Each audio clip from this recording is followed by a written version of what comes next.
By the way, speaking of Putin, Kadyrov disappeared, but Putin has vanished too. And this is really stirring up the internet right now. Well, first of all, there's this strange story with the congratulation with the color of the tie. There's a theory that it wasn't even a double or a triple or a Udmurt, but that artificial intelligence wrote it and created this Putin avatar. And Putin is completely absent from the public sphere right now.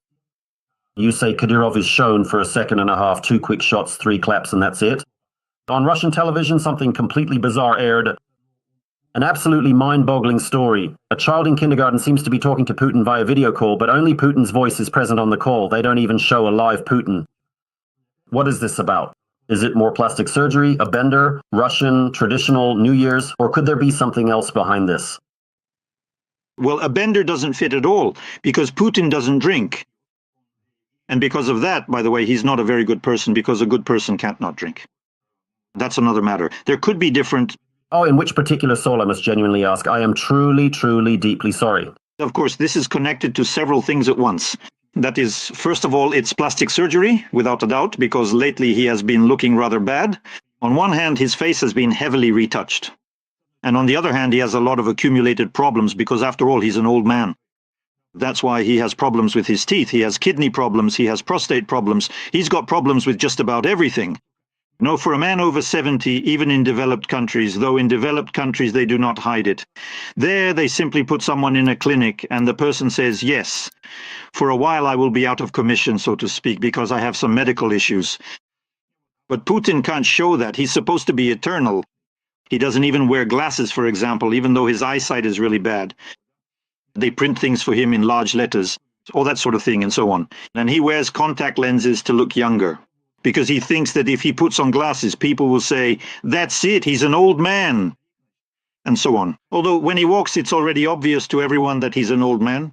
In other words, his walk has been that of an old man for a long time now. That is, it's already been... several years, like an old man on stilts. And we've discussed this with you more than once already. Yes. And how much more overgrown it was back then. I think, by the way, that it's not out of the question. Even some kind of, I was going to say, plastic surgery. And instead of Putin, it'll be Patrushev who comes out. And so they'll swap places, and Patrushev, on the contrary, will come out in Putin's place. Because, as you see, Valery Dmitrievich Solovey told us that Patrushev made a deal with Trump, gave up Venezuela, and so on. Although all of this is absolute nonsense. Yes, complete nonsense. By the way, Patrushev has also been gone for a long time. The very last time he was seen, he was giving Putin some kind of minor medal, and after that, Patrushev disappeared completely from the public eye. He hasn't even shown up at events where he's supposed to be present, like as an advisor on shipbuilding, when they were launching some boats, submarines, and so on. So, of course, they have medical problems. Putin definitely does, without a doubt. Plus, he's a sybarite. He actually doesn't really like to work, prefers to just relax. He wound up all these loose ends. I mean, after all, he was quite actively working from October to December. We saw him almost every day at some meeting or another. One particular day, he conspicuously puts on a standard supermarket worker's smock and then proceeds to meet with the high-ranking military officials. Subsequently, he travels to a different location where he delivers several important speeches articulating various significant points or other relevant statements. And then he tells you, well, I have to be there. Maybe for once he went somewhere to ski, but he can't go to Courchevel anymore. So he went somewhere else. He can't even go to Sochi, he's afraid. So maybe he went to the Urals, somewhere like that. Well, I guess we'll be seeing even less of him now because, let's be honest, phobias. He already had more than enough of them. But even more were added after the Venezuelan operation, which even the laziest person, unless they were the only one who didn't discuss it, but I want to discuss it, did it add more fears for Putin? I think so, because Dima Medvedev, whom we've already mentioned, served as a vivid indicator. I can even quote for you what this perpetually drunk creature spewed out. Look, he said that after the events in Venezuela, he could imagine a similar scenario of a leader being seized in other countries, specifically Friedrich Merz. The abduction of that same neo-Nazi Merz could make for a great plot twist in this carnival-like series. At this point, there's little left that can surprise anyone. There's a certain degree of realism here, Berger and so on, and then he started throwing around threats mixed with insults. What do you think? Did the Kremlin even flinch at what happened in Caracas? Well, in particular, characters like Medvedev and Putin. I don't think they flinched in the sense that they might be kidnapped. Trump isn't planning to kidnap Putin. Why would he need to kidnap him? He can always be summoned to Washington. He'll always be ready to go anywhere Trump tells him to, just like he rushed to Alaska when Trump told him to. And besides, after all, Medvedev didn't just randomly write that nuclear weapons are a deterrent. He immediately wrote that this is something you can only allow yourself to do with countries that don't have nuclear weapons. As for states that have nuclear weapons, they don't fall under this category. These are the 5 permanent members of the Security Council. They have the privilege of veto power at Security Council meetings, but also the privilege of not being abducted by competitors. Here I really think they have nothing to fear. They're different. It was a blow because, you see, Valery Dmitrievich Solovey claims there was an agreement, but in reality there was no agreement at all.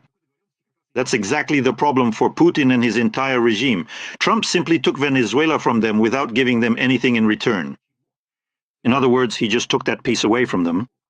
And there is no agreement at all, like you let me do as I please in Venezuela, and I let you do as you please in Ukraine. No way, not even close. On the contrary, that's exactly what it's about. So they're in shock that Trump, such a bad guy, just took a juicy piece from them, and Venezuela is a huge prize. It has the largest proven oil reserves in the world. That's 300 or 305 billion barrels. Potentially that can be extracted, plus next to Guyana, where the United States is already making their presence felt as much as they can.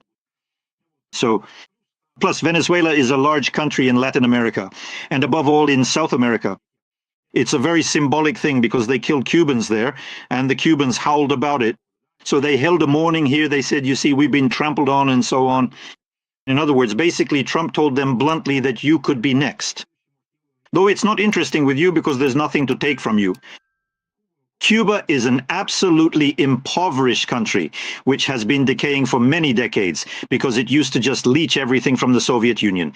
And when the Soviet Union disappeared, well, Russia, by the way, Putin's Russia gives them very little. And Cuba itself used to be a real tourist gem. In other words, it basically has nothing else except its tourism potential. But in order to become a tourist paradise, you need to completely redevelop the entire coastline. But with Trump, they could have come to an agreement.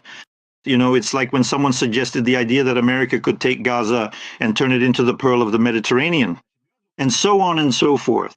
Kumba could have made a deal with America in exactly that way. That is, she could have said, we take back everything we said. Enough of this communism. We're becoming an American appendage. But we want to live, so to speak, in comfort, because this would simply be a paradise for American tourists. They would build a huge number of hotels here. It's all very close to America. It's convenient. It's nice. It's warm. It's beautiful. So basically, if you were to redevelop all of Cuba, it would be a huge, highly desirable piece of real estate. Just imagine how much could be made. If we're talking about gas, that's just a few square kilometers in the dozens.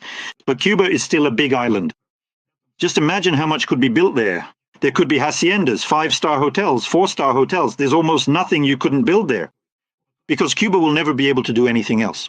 It will never work out. They don't know how to work. They don't want to work. And so basically they languish in their poverty, stuck in their sluggish communist ideology, because it has shown that in reality they can't accomplish anything, but at the same time they don't want to give up their principles either. That's why they prefer to live in poverty and beg. Somewhere, somehow, they still have some fairly strong ones left. Sometimes it's the intelligence services, because even Maduro was guarded by Cubans and his repressive apparatus was organized by them. The Cubans. So that's the story with Latin America. And Putin lost all of that because, in fact, 2 years ago, Patrushev made a special trip around Latin America. He went to Cuba, to Nicaragua, and to Venezuela. Basically, he traveled through Cuba and then to Nicaragua. And in Nicaragua, he gathered 5 countries that wanted to immediately align themselves with Russia. So you also have to add Bolivia, Peru, and maybe Bogota to that list.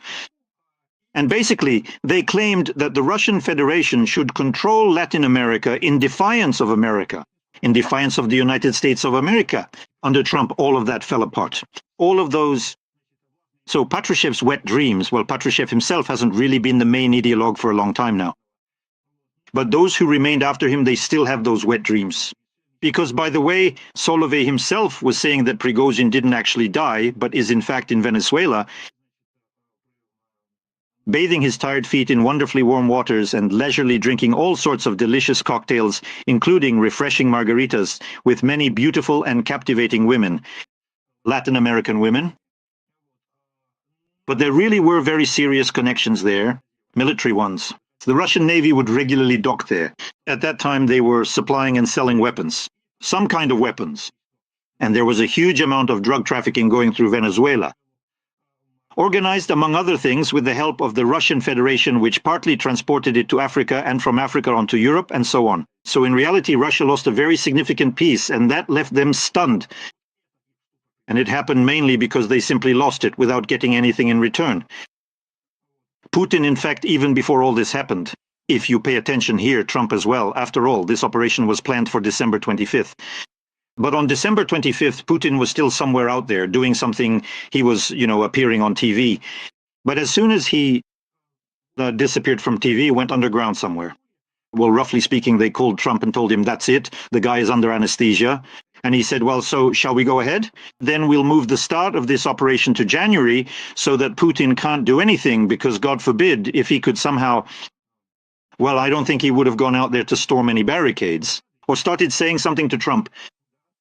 But you see, on the other hand, he didn't even comment on it. He hasn't even made a statement anywhere in writing yet regarding the situation with Maduro. Vasily Bensi spoke on his behalf at the Security Council. He said that all of this is a violation of international law, which indeed is a violation of international law. There's no doubt about that. But it's another matter that Vasily Bensi himself should have been asked, where were you when Putin attacked Ukraine? Because that's just as much a violation of international law. And if you're for international law, then get out of Ukraine, return all the occupied territories, and then maybe we can talk with you about whether we will stand in solidarity with this same Maduro.